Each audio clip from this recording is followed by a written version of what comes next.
आज का जो सेशन है मैं उसके बारे में जो आपको डिस्कस करना चाह रहा हूं उसमें स्पेशली तौर पर मैं आपको ये बताना चाह रहा हूं कि यूनाइटेड नेशन का अब तक क्या रोल रहा है इस वॉर में। यूनाइटेड नेशन का क्या मतलब हुआ इस वॉर को, मतलब जो अभी चल रही है यूनाइटेड नेशन के होने या ना होने से क्या फर्क पड़ा। थोड़ा सा हम लोग उन सब चीजों को भी समझेंगे कि ईरान ने कितने ड्रोन अटैक्स के थ्रू अमेरिका के कितने मिलिट्री बेस को तबाह किए। ये ऑलमोस्ट 25 से 26 दिन हो चुके हैं लड़ाई को, क्योंकि कहीं ना कहीं क्राइसिस का दौर बढ़ रहा है सब जगह।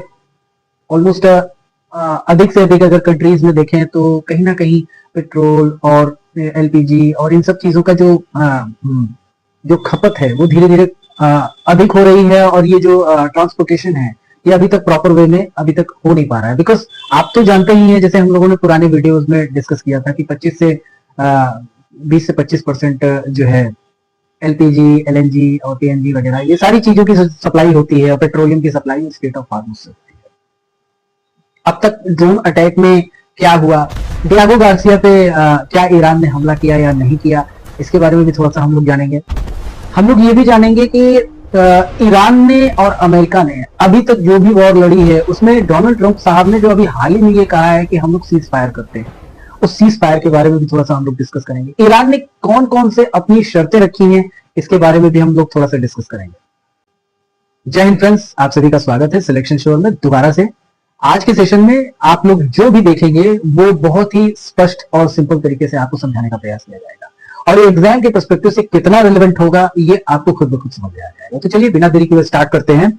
सबसे खास बात यह है कि यूनाइटेड नेशन का जो गठन हुआ वो 1945 में हुआ, और उस 1945 में जब यूनाइटेड नेशन का गठन हुआ तो उसमें जो यूनाइटेड नेशन का चार्टर रूल है, जो चार्टर रूल के अकॉर्डिंग यानी कि आर्टिकल 1 ये कहता है कि सभी देशों को बड़े ही सौहार्दपूर्ण व्यवहार और मित्रतापूर्ण व्यवहार करते हुए सभी देशों को एक साथ रहना चाहिए।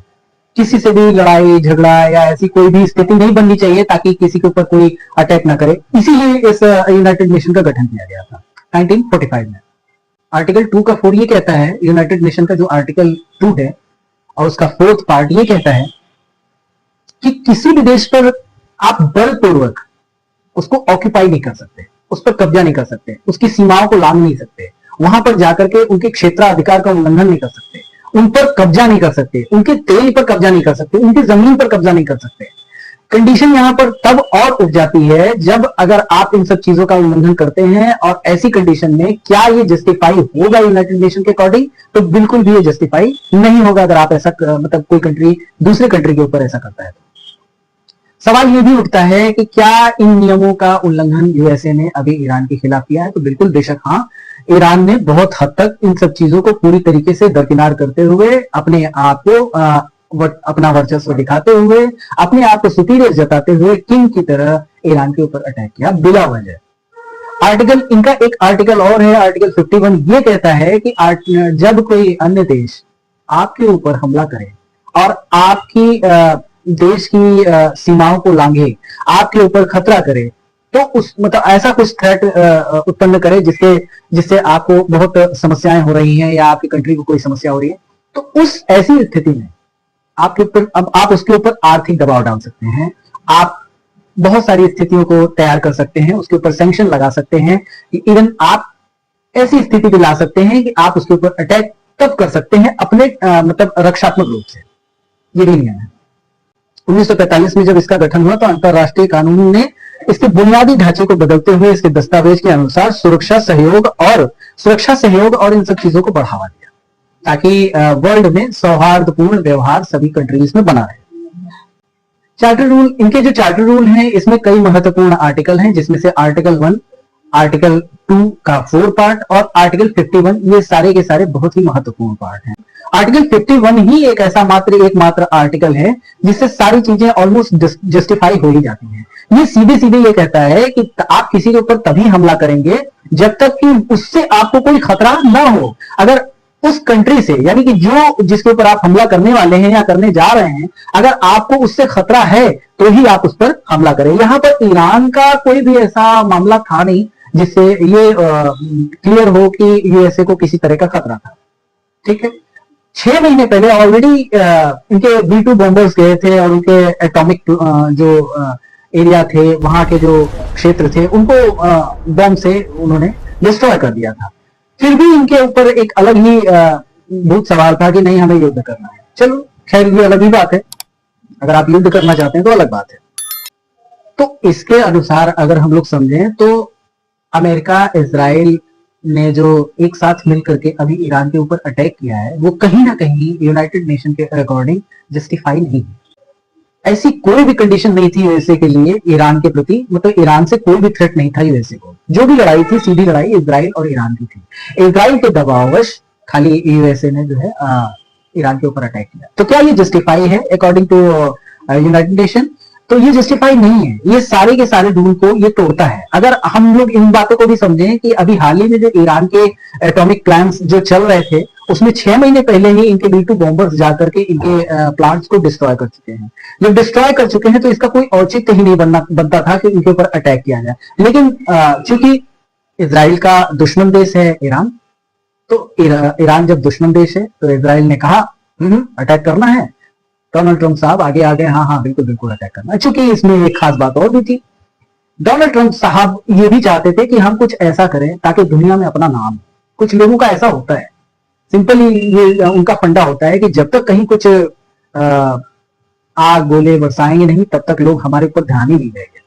कि नोबेल पीस प्राइज पाना चाहते थे, नोबेल पीस प्राइज इनको नहीं मिला, तो इन्होंने कहा कि अब हम वो करके दिखाएंगे, वो युद्ध लड़के दिखाएंगे। नोबेल पीस प्राइज नहीं मिला तो क्या हुआ?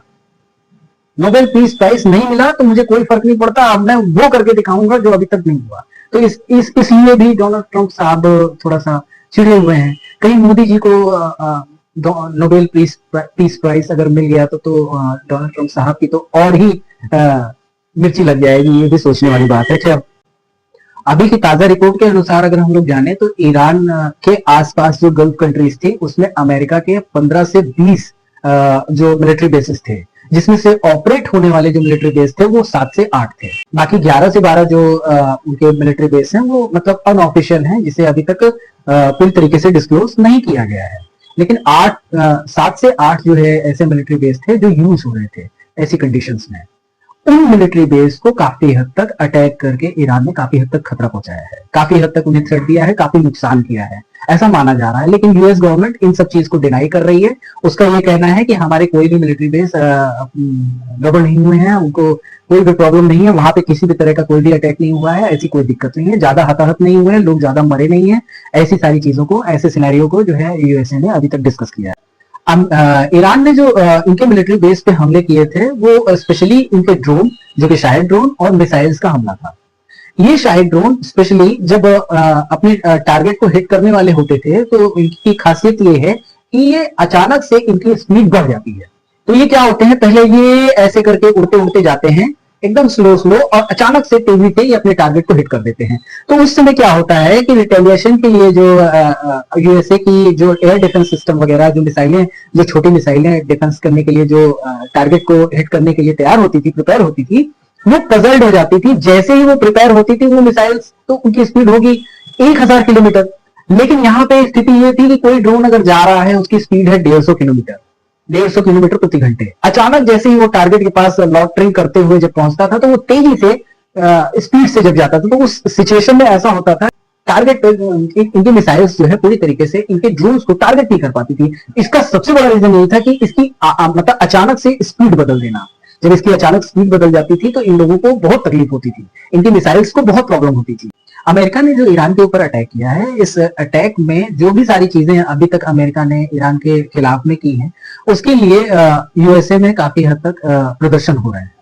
वो प्रदर्शन Chicago, Seattle, Washington DC, Los Angeles और बहुत से ऐसे शहर हैं जहां पर ये प्रदर्शन हो रहे हैं। ऐसे प्रदर्शन सिर्फ इसलिए हो रहे हैं क्योंकि वहां की जनता भी ये जानती है कि कहीं ना कहीं डोनाल्ड ट्रंप साहब ने जो ये फैसले लिए हैं, इसके परिणाम जो है बड़े घातक होंगे। तो इस वजह से वहां की जनता अभी तक परेशान है और कहीं ना कहीं इसका जो है भरपाई आने वाले समय में यूएसए को करनी पड़ेगी, क्योंकि प्रतिदिन इनका नुकसान हो रहा है। एक शाही ड्रोन जिसकी कॉस्ट आती है $20,000 से $30,000, और वहीं इनके air defence system $5 lakh, $6 lakh, $1 lakh, मतलब इनकी जो मिसाइल वगैरह जो है वो सारी इतनी बड़ी बड़ी, मतलब एक छोटे से ड्रोन को उड़ाने के लिए बड़ी मिसाइल आ रही है। मतलब सोचिए कितने किस लेवल का ईरान ने ये थॉट किया है। ये जो शाहिद ड्रोन है, इसके बारे में भी थोड़ा सा हम लोग और डिस्कस कर लें। ये जो शाहिद ड्रोन है, ये Shahid drone reverse technology based है। इसमें जो इंजन लगा है जर्मन इंजन है। इस इंजन का खासियत यही है कि ये बहुत कम फ्यूल को कंज्यूम करता है और काफी लॉन्ग डिस्टेंस को कवर कर लेता है। रशिया के अकॉर्डिंग अगर हम लोग समझे तो ईरान की मदद रशिया कुछ इस तरीके से कर रहा है कि जो जैसे इंटेल वगैरह होता है और सैटेलाइट के थ्रू जो इमेजेस होती है, जो लोकेशन होती है जहां पर इनके मिलिट्री बेसिस हैं, जहां पर इनके क्या बोलते हैं एयर डिफेंस सिस्टम है, उन सारे डिफेंस सिस्टम को और टारगेट्स को हिट करने के लिए प्रॉपर एग्जैक्ट लोकेशन, जो डेटा वगैरह है, वो सारी चीजें इंटेल प्रोवाइड कर रहा है ईरान को। वो सारी चीजों को जो सैटेलाइट के थ्रू जो डेटा ट्रांसफर होते हैं वो इस समय रशिया कर रहा है। कहीं ना कहीं हथियारों का भी हेल्प जो है रशिया कर रहा है। लेकिन चाइना जो हेल्प कर रहा है उसका जो सिस्टम ये है कि वो कहीं ना कहीं कूटनीतिक दृष्टिकोण से और व्यापारिक रूप के जो व्यापारिक रूप से जो ढांचा होता है उसको देखते हुए आर्थिक मदद कर रहा है। तो ये दोनों मदद जो है कहीं ना कहीं ईरान के लिए बड़ी कारगर साबित हो रही है। अभी आपने हाल ही में सुना होगा कि कुछ ऐसे जहाज हैं इंडिया को छोड़ करके, इंडियन जहाज को तो मतलब ईरान ने ये कहा है कि जिसपे अगर फ्लैग इंडियन फ्लैग लगा हो तो उस शिप को कोई रोकेगा नहीं, ना ही उस पर कोई गलती से भी अटैक करेगा, वरना अच्छा नहीं होगा। बाकी अदर्स जो शिप स्टेट ऑफ हार्मुज से थोड़ा दूर जो खड़े हुए हैं, वहीं पर क्या बोलते हैं लंगर डाल करके खड़े हुए हैं, उनको पास होने के लिए ईरान ने स्पष्ट तौर पर यह कहा है कि हम अमेरिकी डॉलर को एक्सेप्ट नहीं करेंगे। अगर आपको पे करना है तो आप युआन में पे कीजिए, यानी कि चाइनीज करेंसी में, यानी कि आरएमबी में, जिसको आरएमबी भी बोला जाता है, उस करेंसी में आप पे कीजिए, तभी ये एक्सेप्टेबल होगा। अभी हाल ही में जो है इंग्लैंड का जो मिलिट्री बेस हुआ करता था डियागो गार्सिया में, उस पर ईरान की 2 मिसाइलें, मतलब ये मिडिल लॉन्ग रेंज मिसाइल कही जा सकती है, जिसकी रेंज ये कही जा रही है कि ये 4000 किलोमीटर अप्रोक्सीमेटली इतनी दूर ये दूरी तय करती है। अभी मतलब जो डियागो गार्सिया पे ये अटैक हुआ है, ये ईरान ने जिस मिसाइलों को छोड़ा था उसमें से यूएस का दावा ये है कि एक भी मिसाइल ने हिट नहीं किया है। लेकिन ईरान ने भले ही इस मिसाइल्स को हिट किया हो या ना किया हो, इतनी लंबी दूरी तय कर देना कहीं ना कहीं यूरोप और अमेरिका के लिए खतरे की ही घंटी है। और कहीं ना कहीं ये सवाल पैदा कर सकती है कि आने वाले समय में ईरान इससे भी लॉन्ग डिस्टेंस चलने वाली मिसाइल्स को भी डेवलप कर सकता है। सोचिए यूएसए कह रहा है कि इन मिसाइल्स को, इनमें से 2 मिसाइल्स जो आई थी उसको हमने ऐसा करके डिस्ट्रॉय कर दिया, और ये सब एक तो पहले ही हम लोगों ने डिस्ट्रॉय कर दिया और एक हमारे शिप ने इसको बर्बाद कर दिया, ऐसा कुछ भी नुकसान नहीं हुआ हमारा, ऐसा था।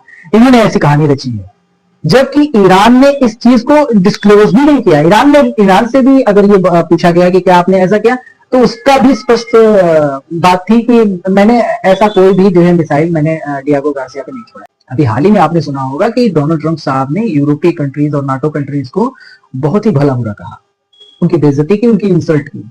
इस इंसल्ट की वजह से काफी हद तक तो कुछ नाटो कंट्रीज ने तो अपने हाथ खींच लिए, बट कहीं ना कहीं दबाव ब्रिटेन ने परमिशन ग्रांट कर दी कि हाँ ठीक है, चलिए आप डियागो गार्सिया में जो हमारा मिलिट्री बेस है उसका प्रयोग कर लीजिए। इसके रिटेलिएशन में, इसके एवज में कहीं ना कहीं ईरान ने ये कदम उठाया है। सोचिए जब इतनी दूर ईरान मिसाइल छोड़ सकता है तो कहां तक आप सोचिए कि कहां तक ये इसकी मिसाइल, अभी ये हो सकता है कि इससे भी बेटर बनाने की कोशिश कर रहे हो, या बना चुके हो, या बनाने के राह पर हो। सोचिए ये कहीं ना कहीं तो यूरोपीय कंट्रीज के लिए घातक है। आपको याद होगा कि 1984 में भोपाल गैस त्रासदी हुई थी, जिसमें मिथाइल आइसोसाइनाइड का रिसाव के कारण 1984 में काफी लोग मर गए थे। ये बहुत ही दर्दनाक सिचुएशन थी। ये मिथाइल आइसोसाइनाइड एक ऐसी गैस है, गलघोटू गैस है, एकदम घोटू गैस है, जो अगर वातावरण में फैल जाए तो काफी लोगों की मृत्यु उसी दम हो जाती है। क्या आपको लगता नहीं है कि ईरान ऐसे केमिकल वेपन का प्रयोग कर सकता है? क्या आपको ये नहीं पता कि ऐसे भी चीजें हो सकती हैं? आपको याद होगा कि एक घटना और हुई थी बहुत वर्षों पहले 1950 में जापान में, जिसे कहते हैं हम लोग मिनीमाटा। मिनीमाटा एक दरअसल जापान का एक शहर था जहां पर पारे का रिसाव एक फैक्ट्री से हुआ था। उस पारे के रिसाव के कारण वहां का जो क्षेत्र था वो दूषित हो गया था, और पारा उस क्षेत्र में मिल जाने के कारण, उनके जीव जंतु वनस्पति में मिल जाने के कारण कहीं ना कहीं इंसानों ने उन चीजों को कंज्यूम किया। जब वो कंज्यूम किया तो कुछ लोगों के अंदर तो पागलपन आया, कुछ लोगों के अंदर अजीब सी स्थिति हुई, कुछ लोगों को लकवा मार गया, कुछ लोग तो मतलब बहुत बुरी मौत इससे हुई। सोचिए क्या अगर ऐसा हो गया तो क्या होगा। ईरान ने ऐसी चीजों को अपने, ये क्या बोलते हैं, ये जो अभी शाहिद ड्रोन है, इसको अगर यूज कर लिया है इसके अकॉर्डिंग तो क्या होगा। इसका एक लेटेस्ट एग्जांपल मैं आपको और देता हूं। अभी हाल ही में चाइना से एक वायरस आया था जिसे कहते हैं हम लोग कोरोना वायरस, कोविड-19, वुहान शहर, वहां से वायरस जो है लीक हो गया था। सोचिए अगर ऐसा वायरस कहीं ना कहीं बायो वेपन टाइप से अगर ईरान में बना करके रखा होगा तो क्या होगा। अगर हम लोग इस चीज को ध्यान करें कि कहीं ना कहीं अगर ऐसा ईरान ने किया होगा तो क्या होगा, या अगर उसने इसका प्रयोग कर दिया तो क्या होगा। जो मिनीमाटा का असर रहा वो 1950 से लेकर के 1969 तक रहा। कहा जाता है कि यहाँ पर जो बिल्लियां हुआ करती थी वो अचानक से उनके अंदर एक वाइब्रेशन वाला डिजीज हो गया था, जिससे वो कांपने लगती थी, नाचने लगती थी। इस बीमारी को डांसिंग कैट डिजीज भी कहा जाता है। कुछ ऐसा भी होने लगता था। सोचिए ये कितनी दर्दनाक बीमारी हुआ करती थी जो पारे के रिसाव से हुई थी। ये काफी दिनों तक ये ऐसा चलता रहा और जापान में काफी लोग इससे हताहत हुए, काफी लोग मरे। सोचिए कितना लॉन्ग डिस्टेंस में आज के टाइम में ऐसी चीजें हो सकती है, पॉसिबल है। कोविड-19 जैसी बीमारी याद होगा आपको कि पूरे विश्व को एकदम हिला करके रख दिया। डोनाल्ड ट्रंप साहब क्लोरोक्विन खा रहे थे इंडिया से खरीद करके। ये भी सोचने वाली बात है। सोचिए अगर ऐसा ईरान ने कर दिया दोबारा से तो क्या होगा। कहीं ना कहीं ये सारी चीजें मानवता के हित में होंगी या नहीं होंगी। पूरे भाई इस समय ईरान की वो स्थिति है कि ईरान रहे या ना रहे उसको कोई फर्क नहीं पड़ता, क्योंकि उनके यहाँ जो रूल चल रहा है उसको भी अभी हम लोग डिस्कस करेंगे। जो उनके यहाँ रूल चल रहा है वो उसी रूल को फॉलो कर रहे हैं। उन्हें इस सब चीजों से कोई मतलब नहीं है कि क्या होना है, कैसे होगा, किस तरीके से क्या करना है, इससे कुछ नहीं। जापान में जो मिनीमाता रोग हुआ था उसमें औद्योगिक जो कि कचरा जापान में जो होता था उसमें पारे का रिसाव हो जाने के कारण ऐसा हुआ था, जिसके कारण वहां का जो क्षेत्र था, मिनीमाता शहर जो था, वहां पर ये रिसाव होने के कारण वहां के पानी वाले क्षेत्र में ये सारी चीजें मिल जाने के कारण ऐसी स्थिति बनी थी।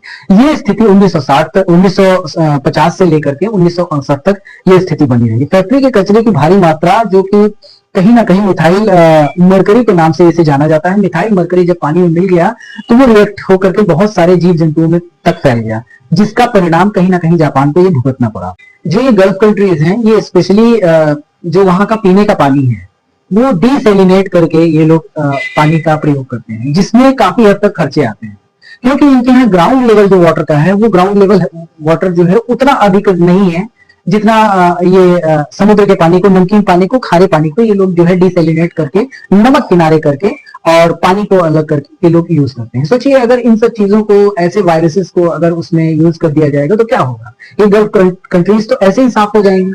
ईरान के इस मिसाइल हमले ने यूरोप और अमेरिका की कहीं ना कहीं जो है टेंशन को बढ़ा दिया है। ईरान के इस तरह के कदम ने कहीं ना कहीं यूरोपीय कंट्रीज के दिल को काफी हद तक दहला दिया है। इस समय एक डर व्याप्त हो गया है कि जो यूरोपीय कंट्रीज हैं, जो उनकी राजधानियां हैं, जैसे लंदन हो गया, पेरिस हो गया, बर्लिन हो गया, ये सब डर के मारे इस समय कहीं ना कहीं ईरान के इस मिसाइल प्रोग्राम से थ्रेट खा रहे हैं, जिसकी वजह से उन्होंने यूएसए से ये कहा है कि हमारे शहरों में भी, हमारे देश में भी ज्यादा से ज्यादा जो है एयर डिफेंस सिस्टम और इन सब चीजों का जो है आप डिप्लॉयमेंट कीजिए, क्योंकि हमें अब कहीं ना कहीं लगता है कि ईरान से अब खतरा है। खतरे को बढ़ा दिया है इस तरह के डिसीजन में ईरान के। ईरान ने स्पेशली अमेरिका को ये धमकी तो दी है कि हम उनके शहर पर हमला कर सकते हैं, जैसे कि लॉस एंजलिस हो गया, सियाटल हो गया, शिकागो हो गए, और ये सारे जो विश्व विख्यात जो शहर हैं, है ना, न्यूयॉर्क हो गए। तो ये सारे के सारे शहर को उड़ाने की ऐसी धमकी तो दिया है, लेकिन अभी पुख्ता सबूत नहीं है कि ईरान ऐसा कुछ करने की बात कर रहा है या नहीं कर रहा है। अभी तक उपलब्ध जानकारी के अनुसार ये बताया जा रहा है कि ईरान के रासायनिक एवं जैविक हथियारों के विकास को लेकर के गंभीर चिंताएं जताई गई हैं। हालांकि ये पक्की पुष्टि नहीं हुई है कि ईरान की तरफ से ऐसी विकसित क्षमता हासिल है या नहीं। अभी सुरक्षा बलों ने कुछ प्रदर्शन को दबाने के लिए रासायनिक हथियारों का कुछ हद तक प्रयोग किया था। तो ये कहीं ना कहीं दर्शाता है कि ईरान के पास ये सारी चीजें मौजूद हो सकती हैं बिल्कुल तौर पर। डोनाल्ड ट्रंप ने कुछ नाटो कंट्रीज को बहुत बुरा भला कहा और उन्हें कावर्ड कहा कि आप लोग बुज़दिल हैं, जो कि ईरान के साथ हमारे इस हमले में हमारा सपोर्ट नहीं कर रहे हैं। बिल्कुल ऑब्वियस सी बात है कि अगर यूरोपीय कंट्रीज ऐसा कर रही हैं तो इसमें कोई गलत बात नहीं है। अभी हाल ही में डोनाल्ड ट्रंप साहब ने जापान के प्रधानमंत्री सनाए तकाइची की बहुत बुरी तरीके से इंसल्ट की। वो कुछ इस तरीके से थी कि जब ये सारी बातें चल रही थी तो कुछ ऐसा क्वेश्चन हुआ था जापानीज पत्रकार के द्वारा, जिसने ये क्वेश्चन किया था कि क्या आपने ईरान के ऊपर जो अटैक किया है वो क्या ठीक है। तो उसमें तीखी टिप्पणी करते हुए डोनाल्ड ट्रंप साहब ने ये कहा था कि आप लोगों को इन सब चीजों के बारे में बेटर पता होगा क्योंकि आपने किसी जमाने में पर्ल हार्बर पर सबसे पहले अटैक किया था। तो ये चीज कहीं ना कहीं इतिहास को दोहराती है और एम्बेरसमेंट को लाती है। कहीं ये जापान की जो प्रधानमंत्री थी इस चीज को सुनकर के काफी शर्मिंदा हुई। आप देख सकते हैं उनका चेहरा कितना उतर गया। अब थोड़ा सा हम लोग समझते हैं मोज़ैक रणनीति क्या थी, मोज़ैक रूल क्या है। ईरान में जो ये मोज़ैक रूल इस समय लोगों को सुनने में बहुत आ रहा है, इसका क्या मतलब है? क्योंकि आपको पता ही होगा कि जो इस समय अटैक हुए अमेरिका और इजराइल के द्वारा, उसमें जो उनके लीडर थे, सुपीरियर लीडर, उन लोगों सबकी मौत हो गई, जिसमें से खमेनी खत्म हो गए और लारिजानी को भी मार दिया गया। उसके बाद बचा नहीं कोई, है ना। तो बाकी जो अगर देखा जाए तो कहीं ना कहीं इनके यहाँ जो धार्मिक पद होते हैं उनका जो है ज्यादा वर्चस्व है कहीं ना कहीं प्रेसिडेंट के तौर पे। प्रेसिडेंट का जो पद है वो इतना कारगर नहीं है जितना धार्मिक पद माना जाता है। धार्मिक पद को ज्यादा वरीयता दी जाती है। और किसी जमाने में जब ये खमेनी की सरकार आई थी तो उन्होंने एक मोज़ैक रूल अपनाया था, मोज़ैक रूल बनाया था। उस रूल के अकॉर्डिंग अगर हम लोग समझें तो जैसे इंडिया का कॉन्स्टिट्यूशन है, कॉन्स्टिट्यूशन ऑफ इंडिया, उसी तरीके उनके यहाँ का मोज़ैक रूल है। इस मोज़ैक रूल में 31 पर्सन होते हैं और वो 31 पर्सन हर एक प्रोविंस में डिवाइड होते हैं। तो हर एक पर्सन को एक प्रोविंस दे दिया जाता है।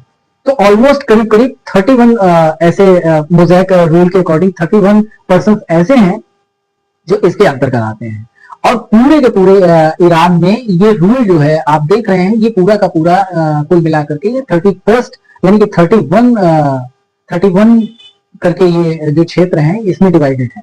इनके पास खुद की अपनी मिलिट्री है, खुद की अपनी आर्मी है, खुद का अपना एयर डिफेंस सिस्टम है, खुद का अपना जो है सारी की सारी फौज है। मतलब इनके पास खुद का अपना रूल है और ये सबके सब फ्री है। कहीं ना कहीं अगर ऐसी स्थिति उत्पन्न हो जाती है डिफेंस के लिए, अगर अपनी कंट्री को डिफेंड करने के लिए, तो ये लोग अपने लेवल पे ये लोग स्टैंड ले सकते हैं। ऐसा कॉन्स्टिट्यूशन जो है खमेनी की गवर्नमेंट ने 2008 में बना करके रखा हुआ है, जो आज कहीं ना कहीं कारगर साबित हो रहा है। क्यों? क्योंकि सबके पास अपनी एक फौज है, सबके पास अपना एयर डिफेंस सिस्टम है, सबके पास अपना ड्रोन है, सबके पास अपनी मिसाइल है, सबके पास अपनी हथियारों के जखीरे हैं, सबकी अपनी मतलब स्ट्रेटेजी है। वो फ्री माइंड होकर के किसी भी तरह से अटैक कर सकते हैं, डिफेंड कर सकते हैं या कुछ भी कर सकते हैं। तो इस समय ये रूल भी कहीं ना कहीं यूएसए को और इजराइल को थोड़ा सा तकलीफ में डाल रहा है। अब यहाँ पर यूएसए अगर मध्यस्थता करना भी अब यहाँ पर यूएसए सीज फायर अगर करना भी चाह रहा है तो वो बात किससे करे? अब डोनाल्ड ट्रंप साहब तो कह रहे हैं कि नहीं हमारी बात हो रही है, हमने 5 दिन के लिए सीज फायर कर दिया है, ऐसा वैसा। ना ईरान ने अभी तक हामी भरी है, ना एग्री किया है, ना ही इजराइल ने एग्री किया है। बस अमेरिका ने अपनी तरफ से बोल दिया। जैसे ये आए थे ऑपरेशन सिंदूर में, इन्होंने कहा था हाँ भाई हमने लड़ाई रुकवा दी और लड़ाई रुक गई, क्रेडिट ले लिया इन्होंने, जबकि ऐसा कुछ भी नहीं है। आज भी ऑपरेशन सिंदूर चल रहा है और जिस दिन इंडिया को ठीक लगेगा उस दिन ये दोबारा चालू हो जाएगा। तो ये कहीं से खत्म नहीं हुआ। 19 मार्च की एक न्यूज थी, उसमें ये बताया जा रहा है कि ईरान ने इनके F-35 प्लेन को टारगेट करके हिट कर दिया और इसे गिरा दिया। ऐसे कई सारे प्लेन को गिराने का दावा ईरान ने किया है जो कि F-35 है। ये वही प्लेन है जो कहीं ना कहीं एक टाइम में इंडिया को चिपकाया जा रहा था और इंडिया ने इसको नहीं लिया। इसका रीजन मैं आपको बताता हूँ कि क्या हुआ था कि F-35 इंडिया ने इसे मतलब एक्सेप्ट नहीं किया यूएसए से। इसका रीजन ये है कि जैसे हम लोग कोई ऐप डाउनलोड करते हैं मोबाइल में, फर्ज कीजिए अगर आप व्हाट्सएप डाउनलोड करते हैं या शेयर इट डाउनलोड करते हैं या कोई ऐसा ऐप डाउनलोड करते हैं, जब आप इसे डाउनलोड करते हैं तो उसमें सबसे पहले जरूरत पड़ती है मोबाइल नंबर। उस मोबाइल नंबर को जब आप डालते हैं, उसमें फीड करते हैं, तो वो आपको एक ओटीपी जनरेट करके देता है। जब आप उस ओटीपी को डालते हैं रिजल्ट में, जब आप उसको फीड करते हैं, तो वो उनका जो सिस्टम होता है, वो ऑपरेटिंग सिस्टम, उसका मतलब जो उस ऐप का सिस्टम हो जाता है, वो चालू हो जाता है। तब आप उसे प्रॉपर्ली यूज कर सकते हैं और आप अलाउ भी करते हैं फोटोज भी। कैसा ही सेम सिस्टम F-35 का था। आप जब भी इसे कहीं पे भी किसी युद्ध की स्थिति में आप इसे टेक ऑफ करना चाहेंगे, आप लड़ाई के लिए प्रिपेयर होना चाहेंगे या आपके पास ऐसी कोई भी स्थिति आएगी, उस कंडीशन में आपको यूएसए से परमिशन लेनी पड़ेगी। यूएसए से परमिशन लेने का मतलब ये नहीं है कि फोन पे परमिशन लेनी पड़ेगी। यूएसए से परमिशन लेने का मतलब टेक ऑफ करने के लिए इसमें एक कोड की जरूरत पड़ती है। वो कोड जब तक इस फाइटर प्लेन में नहीं पड़ेगा, वो कोड जनरेट होकर के, मतलब एक अलग ही कोड जनरेट होकर के आप तक आएगा। आप जब उस कोड को फीड करोगे तब ये प्लेन रनिंग कंडीशन पे आएगा और ये टेक ऑफ करने के लिए और डॉग फाइट करने के लिए प्रिपेयर होगा। सोचिए कहीं अगर आप इसका प्रयोग F-35 का न्यूज अगर आप पाकिस्तान पे करना चाहें तो उस समय यूएसए क्या करेगा? आपको कोड देगा? जाहिर सी बात है नहीं देगा। क्यों? क्योंकि हमेशा से यूएसए ने पाकिस्तान का सपोर्ट किया है। जैसे ऑपरेशन सिंदूर में यूएसए ने पाकिस्तान का सपोर्ट किया, जिसकी वजह से पाकिस्तान अभी भी बचा हुआ है। ये बड़ी बात है। आईएमएफ से लोन भी दिला दिया इन लोगों को कि और भाई खुश रहो, मस्त रहो। The Islamic revolutionary guard corps has claimed that they are seriously damaged a US F-35 plane during a combat mission. The US Central Command confirmed that the aircraft made an emergency landing after being hit and the pilot is in stable condition. जबकि इसकी कहीं भी कोई भी picture अभी तक आई नहीं है, ये ऐसा बोल रहे हैं। आगे क्या बोल रहे हैं? However, the US has not confirmed that the plane was fully destroyed. मतलब प्लेन अभी बचा हुआ है। सोचिए यहाँ पे इसको हिट किया जा रहा है और ये अभी बचा हुआ है। इन सारी चीजों को देखते हुए जो ये कंडीशन चल रही है इस समय वॉर की, अमेरिका के जो काउंटर टेररिज्म के जो निदेशक थे जिनका नाम है जो केंट, उन्होंने 17 मार्च 2026 को इन सारी चीजों से बदहाल होकर के इस्तीफा दे दिया। उन्होंने सीधे तौर पर ये बताया कि ये सारी चीजें जस्टिफाई नहीं है, कहीं ना कहीं हमारी ये सीधी लड़ाई नहीं है। ये लड़ाई जो हम कर रहे हैं ये कहीं ना कहीं ये इजराइल के दबाव में आकर के हमने ये लड़ाई मोल ली है ईरान से। इसमें हमारा कोई भी नुकसान नहीं था ईरान की तरफ से। ऐसे बहुत से ऐसे अधिकारी हैं जो अमेरिका में इस्तीफा दे चुके हैं। कुछ ऐसे भी अधिकारी थे जो पूर्व जो है रिटायर्ड थे, उन्होंने इन सब बातों का खंडन किया है। सोचने वाली बात ये भी है कि सोचिए अमेरिका में इन सारी चीजों का विरोध हो रहा है, लेकिन डोनाल्ड ट्रंप साहब को ये चीजें समझ में नहीं आ रही।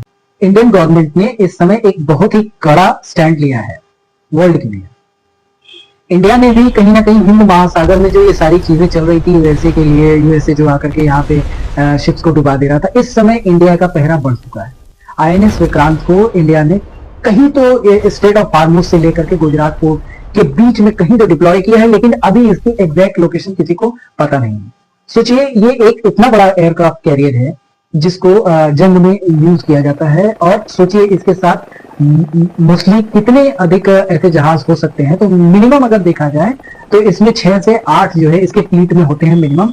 और अगर मैक्सिमम अगर हम लोग समझें तो जिस तरीके से ऑपरेशन सिंदूर में इसको यूज किया गया था, जिसमें से 32 जहाज थे, जिसमें काफी हद तक डिस्ट्रॉयर, टैंकर्स, फ्यूल, बाकी सारी चीजें, सबमरीन वगैरह सब कुछ थे।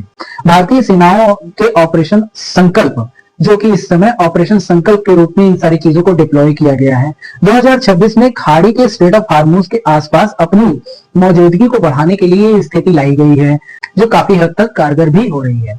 क्योंकि इसका रीजन ये भी है कि हमारे यहाँ के जो कंट्री में एलपीजी और एलएनजी और ये सारी चीजों की सप्लाई जो बाधित हो चुकी थी, अब कहीं ना कहीं इस चीज को बेटर कंडीशन में लाने का प्रयास किया जा रहा है।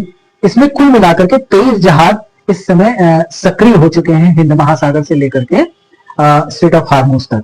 ईरान का कहना यह है कि हमें एक बाइंडिंग गारंटी चाहिए, ताकि हम जो ये युद्ध है, आप पता लगा कि आज आप कहते हैं सीज फायर, कल फिर से आप अटैक कर दे, तो इसका एक पुख्ता सबूत होना चाहिए कि दोबारा पहली चीज हमारे ऊपर अटैक होगा नहीं, कोई अटैक करेगा नहीं, ऐसी हमको गारंटी चाहिए। पहली बात, बिना अटैक गारंटी के इन सब चीजों को नहीं माना जाएगा।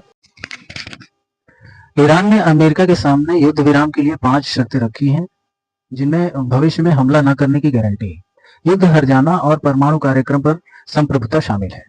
ईरान की अमेरिका की मुख्य शर्तें जो 2026 में इस युद्ध के दौरान वो हैं, तो हमले की गारंटी नेक्स्ट टाइम में, जैसे मान लीजिए अभी 5 दिन 10 दिन अभी जो ये एक्सटेंड कर रहे हैं डोनाल्ड ट्रंप साहब, अभी कहा है कि 5 दिन का युद्ध विराम है, सीज फायर है, फिर उसके बाद अब 10 दिन का है, फिर उसके बाद फिर 5 दिन का और करेंगे, पता नहीं क्या क्या। तो उस भविष्य में जो ईरान ये चाहता है कि इसमें पहली चीज तो इनको गारंटी चाहिए कि हमारे यहाँ किसी की हत्या नहीं की जाएगी, प्लस फिर से युद्ध विराम के बाद, मतलब परमानेंटली अगर युद्ध विराम कर रहे हो तो परमानेंटली करो, और इसके बाद फिर दोबारा से इजराइल या अमेरिका हमारे ऊपर हमला नहीं करेगा। दूसरी चीज, युद्ध का हर जाना, मिडिल ईस्ट में हुए नुकसान का अमेरिका और इजराइल द्वारा पूरा मुआवजा दिया जाए। परमाणु कार्यक्रम और संप्रभुता, ईरान के परमाणु कार्यक्रम और हार्मूज जलडमरू मध्य यानी कि स्ट्रेट ऑफ हार्मूज में ईरान की प्रभुत्व जो संप्रभुता रही है, और इसमें भी किसी भी कंट्री का कोई भी इंटरफेरेंस नहीं होगा।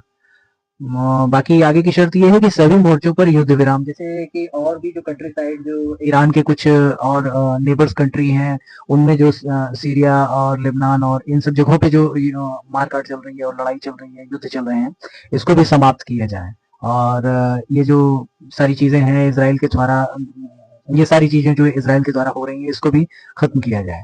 प्रतिबंध हटाया जाए, जितने भी तरह के हाँ ईरान के ऊपर प्रतिबंध लगाए गए हैं डोनाल्ड ट्रंप ने जो लगवाए हैं अभी के लिए, वो सारी की सारी चीजों को खत्म किया जाएगी। इस टाइप से चीजें हैं। एक खास बात और भी है जिस जो ईरान चाहता है कि मतलब ईरान के जितने भी नेबर्स कंट्री हैं जहाँ पे अमेरिका के मिलिट्री बेसिस हैं, उसको पूरी तरीके से समाप्त किया जाए, ये भी ईरान की ये शर्त है।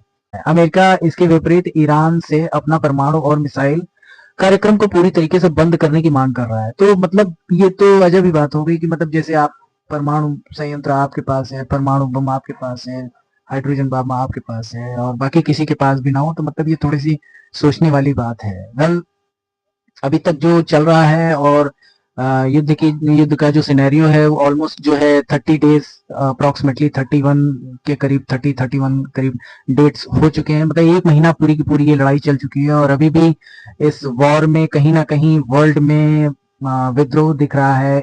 लंदन में काफी हद तक जो है प्रदर्शन हो रहे हैं, न्यूयॉर्क और लॉस एंजलिस और वॉशिंगटन वगैरह में भी काफी हद तक प्रदर्शन हो रहे हैं। तो इसके बारे में भी अगर कहा जाए तो ये काफी सोचने वाली बात है। अगर यूएसए आए तो बाकी सभी चीजें ऑलमोस्ट भविष्य के लिए थोड़ी सी नॉर्मल हो जाएंगी।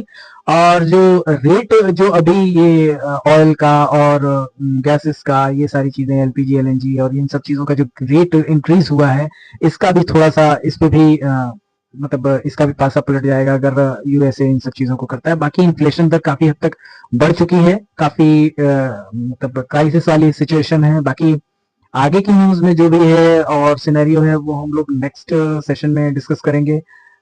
फिलहाल आज के लिए इतना ही, मिलते हैं नेक्स्ट वीडियो में। तब तक के लिए सिलेक्शन शो में बने रहिएगा और कोशिश कीजिएगा कि ज्यादा से ज्यादा इस वीडियो को शेयर करिए। और मैं अपने स्तर पे जितना भी एग्जाम पर्सपेक्टिव से जो भी चीजें हैं, यूपीएससी यूपीपीएससी से रिलेटेड जो भी चीजें हैं, वो सारी चीजें मैंने इंटरनेशनल अफेयर्स के अकॉर्डिंग मैंने आपसे डिस्कस की बात हो, चाहे मिनीमाटा की बात हो, चाहे कोविड-19 की बात हो, चाहे वॉर की बात हो, इवन सारी की सारी चीजों का एक कॉम्पैक्ट कंपेनियन मैंने ये आपके लिए प्रेजेंट किया है। तो फिलहाल आज के लिए इतना ही, मिलते हैं नेक्स्ट। तब तक के लिए सिलेक्शन श्योर में बने रहिएगा। Thank you very much and जय हिंद।